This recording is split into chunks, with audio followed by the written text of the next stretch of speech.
this is your the entire, this is the platelet rich plasma.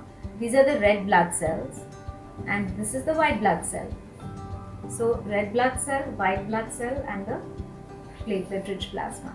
This is what we are going to use for you. Okay, and this is the one which is really rich in a lot of growth factors.